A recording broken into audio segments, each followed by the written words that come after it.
Hey guys, Ashton here, and on this live, I wanted to go over what had happened to me on my last relapse. As of today, I'm 45 days clean. In a few hours, I'll be day number 46. So I just wanted to start out by going back a little bit into exactly what it was that kind of made me want to relapse because I had if you had watched any of the other videos, I had always went back and forth all the time. I detox, go back and forth every single time, over and over and over again. And it was just like it was so weighing down on me that it was just so ridiculous. And every time I did it, I didn't really think anything too badly of it. Yeah, like sucked. I had to go through the pain again of withdrawal because I probably end up doing it like maybe every few, you know, every 10 days or so. It was just insanity, just doing it over and over and over and over again. And the one thing that really changed it for me is I started asking the question, what did I learn from it this time? When did what did I take from this experience that I just went and did? I think it's important that we keep all of our unconscious stuff that we do, like we have to keep it at the forefront of our mind. And the way we do that is we have to ask ourselves questions. I think questions bring all this stuff out. And what I had done the last time, every single time I relapsed, probably the last four times, and I basically just went and asked myself, like, what did I learn from this? What did this do for me? Or what can I gain from this? What type of insight can I gain from this? And the very last time I relapsed, I was I went and I said it probably hundreds of times. I'm not gonna ever do this again. Yeah, and I know that sounds probably familiar. Probably, I'm not sure, but I made a conviction to myself. I'm never, ever, ever going to do this again. And also, Chris, do you mind sharing the live in the Discord? And if you guys are seeing this after, go ahead and join the Discord. It'll be in the description below. But yeah, so getting back to it, I basically every single time I would say I'm not doing this ever, ever, ever again. And and so the very last time that I picked up an Opana, or maybe two Opanas. And if you remember from my last lives or one of my live streams, I was saying that I had OD'd on Opanas, and eventually I got my tolerance to the point where I could do the Opanas without it killing me, which is insane to me. Like, why would you ever go back to it if you OD'd on it? And mind you, I OD'd another time on it. Not as bad, not as severe, but it was not pleasant. It was not pleasant. Kind of like how Derek talked about in one of his last videos. You're like passing out, and you can't breathe. And luckily, I was with my mom at the time, and she like knew she knew that something was wrong, and so she made me like sit up the whole time, and that was another time. But then little by little, I kept going back. Strangely enough, kept going back, kept going back, kept going back, doing it over and over and over, getting my tolerance up, and the very last time, 45 days ago, yeah, 45 days ago, I basically had to ask myself the question, what did I learn from this last relapse? The main thing I learned from it was basically that it just, first of all, it wasn't even good. It wasn't even good at all. And and yeah, it felt good physically, but emotionally and mentally, it just absolutely sucked. and it was just, it wasn't what I was expecting, first of all, because I was detoxed at this point. I didn't need it. I was feeling good, but life gets in the way when we're addicts, and we don't know how to deal with things. We have only one solution to it all, and that's to go pick up. So that's all I knew, and it was almost unconsciously. So basically, I just figured out that, you know what, it's not even good. It's nothing, like it far outweighs not using. Even when you're going through a shitty time, I've been finding that more and more and more, because these things are happening to me where I, like, it hits me out of nowhere. I'm feeling like shit, and and just the fact that I could get through it, and I know that it'll go away. I'm finding that out more and more and more. We have all these triggers and things that made us use almost unconsciously all the time. So that was the one thing, the three things basically. Yeah, it felt good physically. It felt good physically, but emotionally and mentally, it just absolutely sucked. And I made it a solid choice to tell my mom, tell basically everyone that I needed to, and basically feel those feelings. I was like, you know what? I'm tired of hiding everything. I'm tired of dealing with everything, the way I was dealing with it, and I just had to be 100% real. And that, it's so hard to do that, trust me. I know. And I thought, I just figured, you know what? I've been trying to do this on my own for so long. Might as well just say I relapsed, and I was a good, maybe I think this is the longest time I had been sober, probably somewhere in like the 2 week to 3 week range. And I was just starting to feel like myself again, good again, but just went unconscious and went and used. So if you had struggled with a relapse soon, either either like today or sometime in the past few days or maybe a week, you know, this is the one thing that really helped me get to the point I'm at right now. First of all, I would not suggest, and I think Derek also recommends this as well. I would not suggest that you try to take it the easy route. Don't try to make it easier on yourself. Don't try to minimize the withdrawals with kratom or with Imodium, taking a lot of Imodium. That's what I've done so many times. And guess what? It makes it so easy to go back because you didn't have a lot of stuff to even deal with. You didn't have a lot of the physical symptoms to deal with. And like it makes you not be as strong, to not have such a conviction that you're not going to do it, and to not talk to people. That's the one thing. Like, I suggest you make it as painful as you possibly can. And I know that's not what you want to hear. I know. I know, but this is the one thing that I purposely did the last time. I was like, I'm not going to take anything, not even ibuprofen. I'm like, I'm going to feel everything. I told my mom while I was in withdrawals. So I had it emotionally as well. I had it emotionally.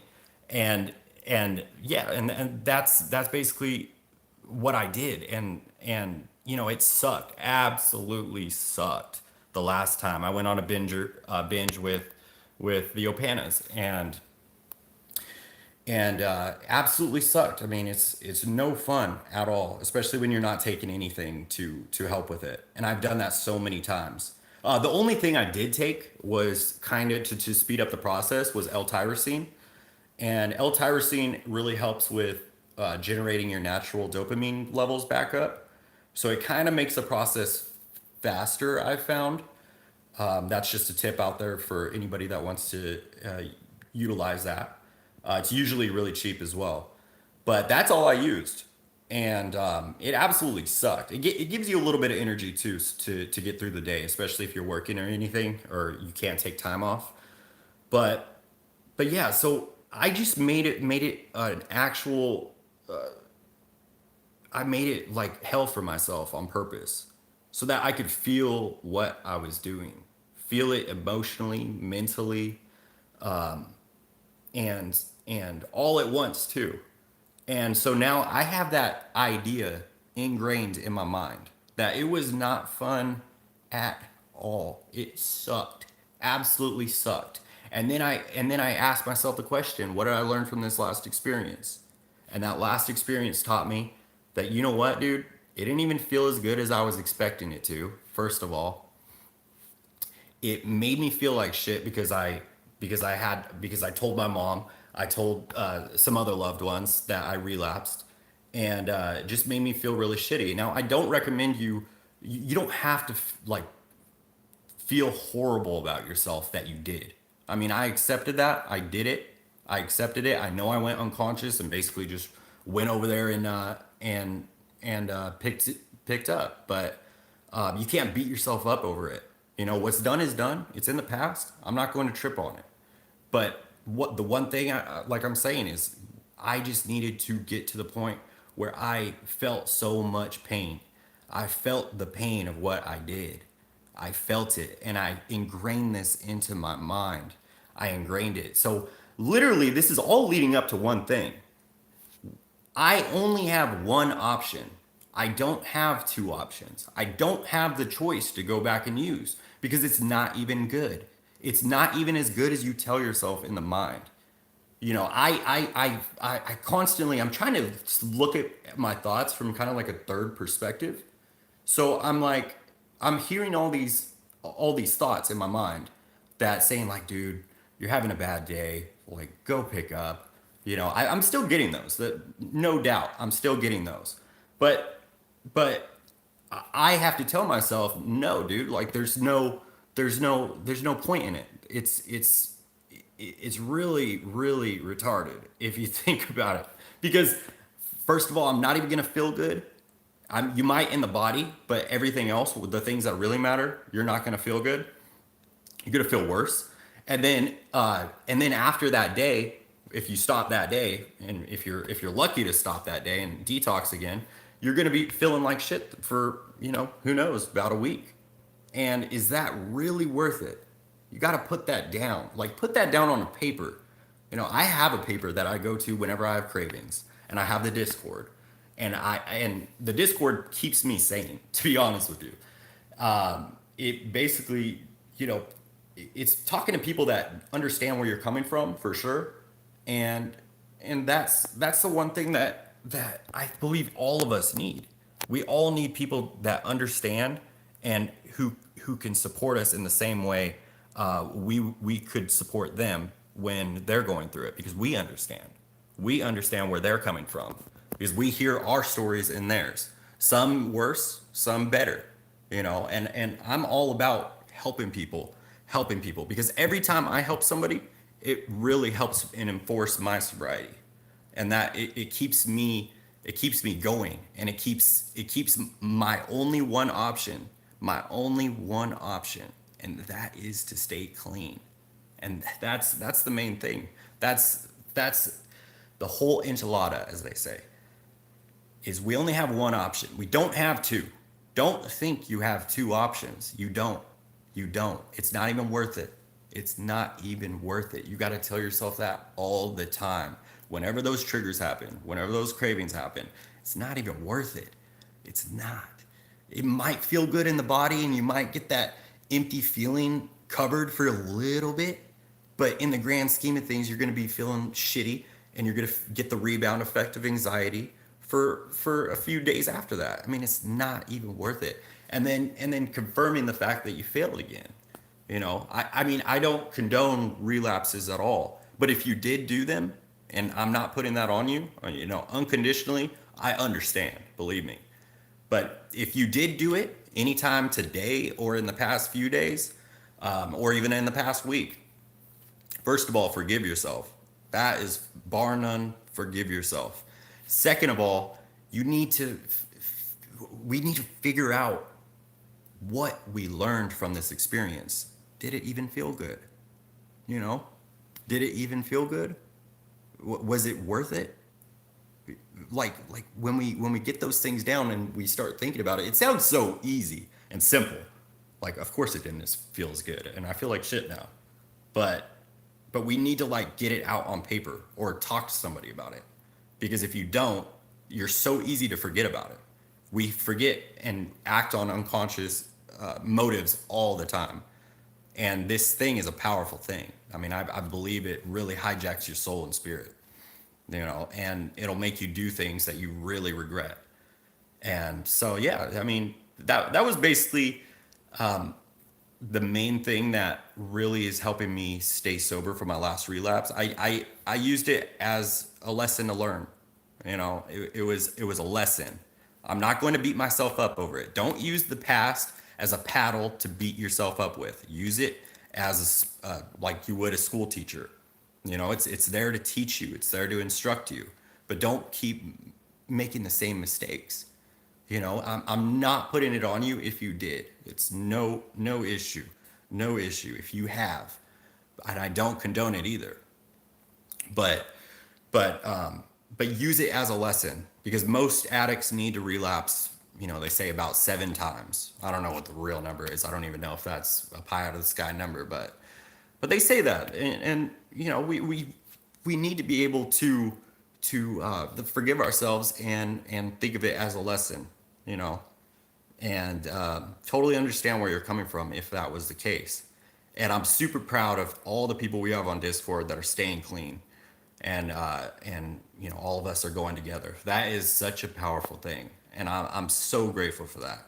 I'm so grateful for Derek and making this stuff happen, because without this, I mean, I don't even know what I would be doing right now. I would probably be in a way bad situation, and having the people to talk to is just a powerful thing, especially talking about the last relapse, because I can talk it out, and then they know now what I learned from my last relapse, and then they could communicate that back to me whenever I'm having a hard time or a bad day or going through a depressing time. Because just a few days ago, even again, I don't know if you saw the other live stream that I did, when I was going through a trigger, but just the other day I was it hit me out of nowhere. Like, I was happy in the morning, and then all of a sudden, boom, hits me.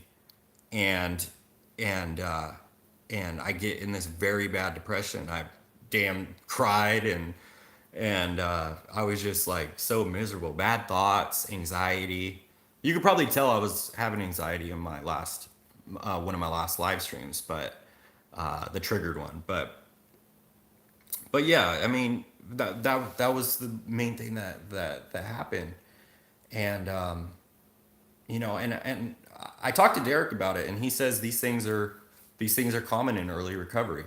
And the more and more I'm getting through these times sober, the easier they are to deal with. And especially, they're millions times easier to deal with when you have people to talk to.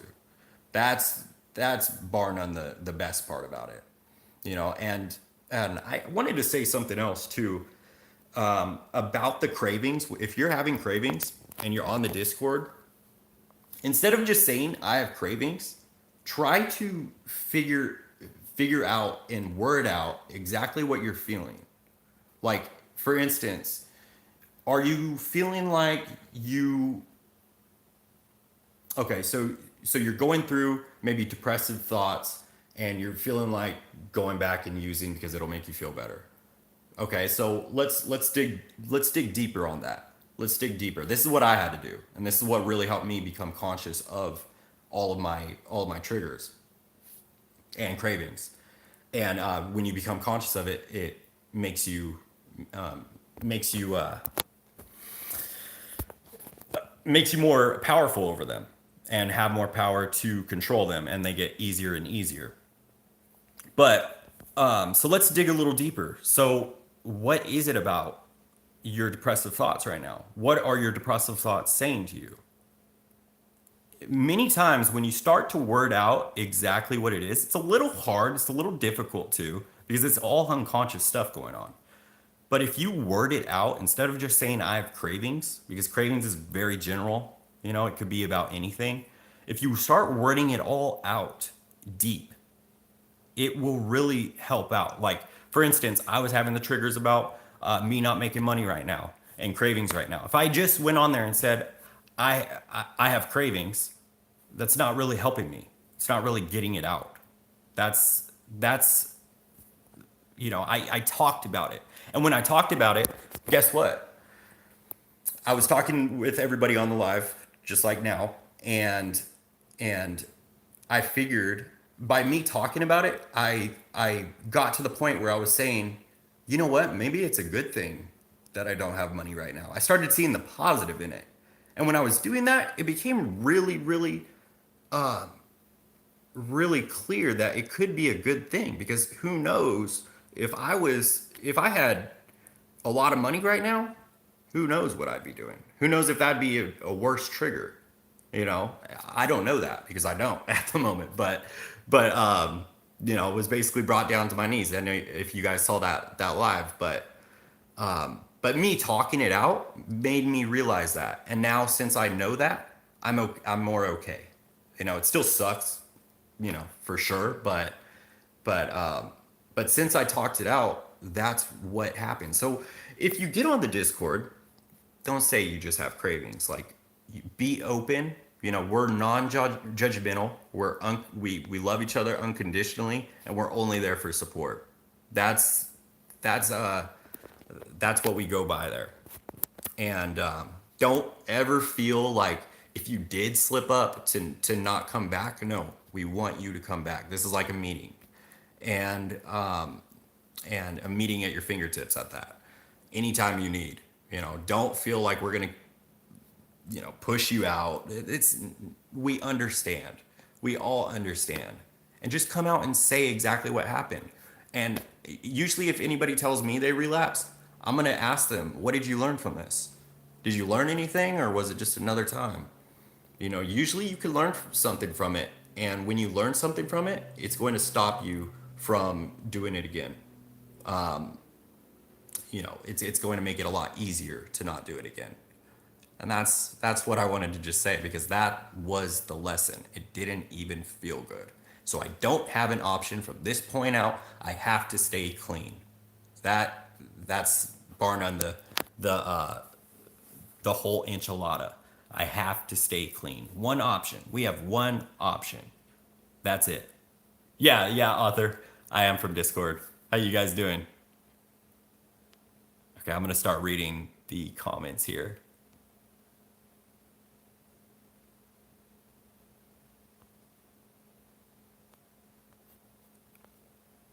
Awesome. How you guys doing?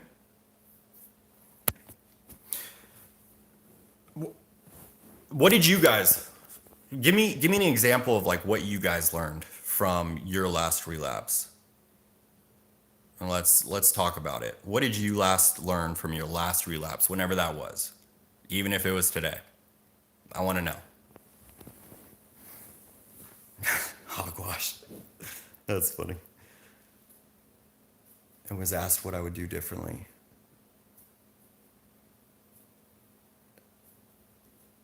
That you're stupid? I don't think you're stupid, dude. Chris, I don't think you're stupid, brother. It's all good. Mine was because I was lonely and didn't have people to talk to. Right. Right. And so then from that you could create an action plan of what you're gonna do differently. That's the main part about you getting it clear by asking those questions. Let me see. Pull up the comments right here. Started going to meetings, and I took Vivitrol. Right. Yeah. And does that Vivitrol help you? Do you think? I can't seem to get clean. Every time I try to make it 2 to 3 days, I give up. Now, why do you give up? Why is that? I learned how to be humble and knew that I wasn't taking proper action, and relapse happens sometimes. Right. And could you guys agree that, it's not us consciously going to get it? It's our emotions taking over, almost unconsciously. Okay, Vivitrol is the first way to give up your will to your doctor at first. After that, you learn to give your will to the higher power. Absolutely. I've heard only good things about Vivitrol. It physically keeps you off of it. You can't even. So that's basically what the Vivitrol does for you. You only have one option at that point. You only have one option. you know. And that's what I did for myself by asking that question. What did I learn from this? It wasn't even good. Wasn't even good. And that's essentially what made me get to this point along with the Discord. It's the best way to start step 3 for sure. For sure. David, I learned that I got out and made a healthy life change by going to the gym, remembering to keep my triggers in mind. Absolutely. And like we were saying on the 3 function of the opioid system, getting, you know, finding ways to give yourself pleasure and reward without using drugs. I think going to the gym or even just walking briskly around the block. I mean, I think that's more than enough. And if you just set the goal for yourself to just do that, if that's all it is and you're in early recovery, set the goal for yourself, write it down and do it and then check it off. That every time you check something off after you do it, it's a lot better. And if you want to go to a meeting, write that you're going to go to a meeting. And even if you don't want to, just write that you're going to go to a meeting and just be like, okay, I'm going to accomplish this goal and go and do it and get it over with. I guarantee by the time you are done with the meeting, you're feeling better, even in early recovery. I did that, and you know my restless legs were going in the meeting, and it just you know it sucked. But by the time I was done, being around that many people where we could talk openly about our stuff that's you know shitty for us. I mean, it's there's power in that, you know, and you feel better at the end. But the true key, scratching the list off. It's so hard to describe it, like the flu mixed with major severe depression. I'd say it's the same thing, and that's what I tell people on the Discord when they're starting out their detox. I say, you know what? Just treat it, act as if it's just a really bad flu, and only one thing cures a flu, and that is time. So give yourself time. You know, what would you do if you had a flu? You couldn't do anything about it. You'd have to just lay in bed and just give yourself time. Take baths when you can. Take any like ibuprofen or anything if you really need to, and just you know suck. I mean, one time I had the flu so bad I thought I was gonna die. Seriously, seriously. CG kid, what's up, bro? Binge watch 7 seasons of Dexter. So amazing to say what's up. Your videos and Derek's have changed my life. Awesome, bro. Awesome. I did see you yesterday in the chat, so I'm really looking forward to seeing you make it, brother. We're all going together, bro. We're all going together. There's no medicine for the flu, like there is no medicine for detox. Exactly. We tend to think when we're in it that going back to it is the medicine, but it's really just it's putting more toxins into your body to need to detox from, and it's you know it's just not worth it. That's the one thing, man. It's just not worth it at all. And just ingrain that into your mind. Ingrain that it's not worth it at all, and you're only prolonging it. Do you want to be in this forever? You know, because just one more time is never just one more time. I know that from experience. It's never just one more time. You know, just want to feel better in the moment. Well, one day you're gonna have to suck. You're gonna have to go through it, and that's the hard part about it. Is like, do I want to do this now or do I want to do this 20 years from now? Like, what sounds better logically, you know? And have it suck worse then. You know, it's a bad investment. I don't want to deal with that. You know, I want to just get it over with as soon as possible and have support and a group to go to, you know, go to the meetings, go to the Discord, have people to talk to who especially understand. You know, it's hard for me to talk to anybody about it that doesn't understand. Of course, like Derek says, they think it's just a choice. You know, that's the hard part about it, especially now with the stuff they have out now. Are you talking about like the fentanyl? Is that what you're saying?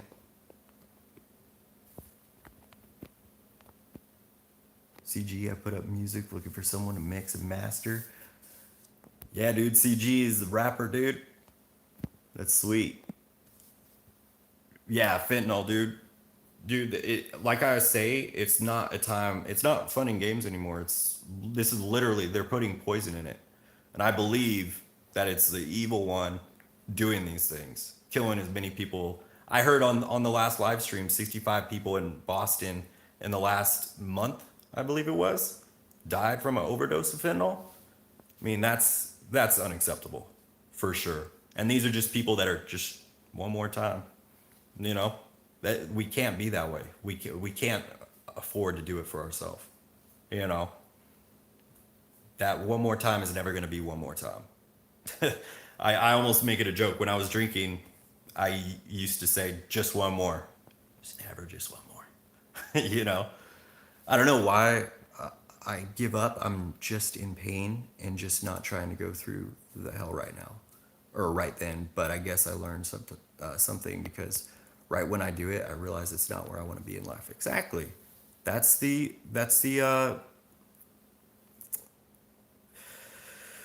it's not worth it. That's what I learned. I learned that, you know, it's totally not worth it. Yeah, it feels good in the moment. You're not sick.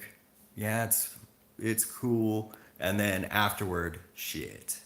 I feel like shit. And here it goes all over again. And I was just sick of that.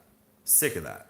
And I had to be honest with myself. Like I was just saying, it's like I have to, you know, do I want to do this now and have it not be as bad? Or do I want to do it years from now and have it be horrible? You know? And it's not going to kill us. We tend to think that it's going to kill us. It's not going to at all. It's like the modern equivalent of the English weakening China with opium. Yeah. Or I think, yeah. Was it China? Whoever's sending fentanyl all over. Yeah. I believe China is. Just going down to Mexico. Yeah, I used to, I was living down in San Diego and I used to go down to Mexico. So God knows what I could have been getting there. And I used to get the um, the fake pressed oxycodone pills look just like the regular thing. That's scary, you know. And I was always cautious with it. I was a cautious addict, and always took a low dose just to be sure because I heard so many people dying from fake pressed pills. And good thing I didn't take what I was usually taking because I used to take 7 to 10 Roxys, no problem. And if I took that of the fentanyl ones, lights out, done. That's the hard blunder of it. And you know we can't afford to do this. It's not fun and games. It was fun and games for me. Trust me, it was all fun and games. I didn't have a problem. You know, sarcasm. But nobody knows that elite power is ordering uh, that to happen. Exactly. Not to get CG Kid. No, it was all great and inspirational. I've been wanting to talk to you so bad. Yeah, dude. That's awesome. CG Kid is on the Discord as well. So if you guys are seeing the replay, you guys should be able to see the description down below. But yeah, and I think that's about all for right now. If anybody has any other questions, I'll give it about a minute or two. Exactly. Get on the Discord. Let's do it. Let's do it. Does anybody else have any questions, or if you're just tuning in, what did you learn from your last relapse? Just waiting on that. Let's see.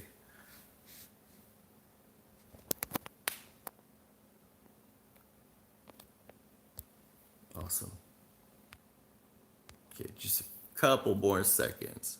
But yeah, like I said, the one thing I learned from my last relapse was that it didn't even feel good. It made me feel like shit for a period of time afterward, and I had to confess everything, and I just wanted to feel all the feelings that I was doing to myself. I didn't take any ibuprofen, didn't take anything. You need to feel the pain so that you never want to go back. You can't make it easy, otherwise you'll make it easy to go back. Do you think sobriety takes luck? I don't think so. I think it just takes a conviction and a willingness, the how of recovery. honesty, open-mindedness, and willingness. Like finding good support isn't 100% guaranteed. Can you elaborate what you mean on that? You pay for it with withdrawal more than you get. Exactly. It's not even worth it. It's like one day of feeling good for like 3 to 7 days of feeling like shit and depressed. I mean, it's like what like if you think about it in an investment or economic terms, in an investment, who would make that? Who would trade something for that? Like, yeah, we'll have something good, maybe like one thing good for seven things bad. Who does that? You know? It's like you're paying more for a liability instead of an asset. And your sobriety is an asset. Like finding a good AA meeting in some areas is impossible. Lately, I've been feeling there are elements of circumstantial luck, which is heavy. Yeah, that is true. I believe that the Discord is amazing, an amazing tool full of support to basically just have people to talk to at any time. And I think Derek might be releasing something here pretty soon. We're gonna be talking about it more in detail when it launches, but it should make things a lot easier. What's the Discord link? David, do you mind getting the Discord link, or Derek, for EAS or E Stokes? E Stokes. Okay. Sobriety doesn't take luck, but it takes work and willpower and strength. Exactly. And then the honesty.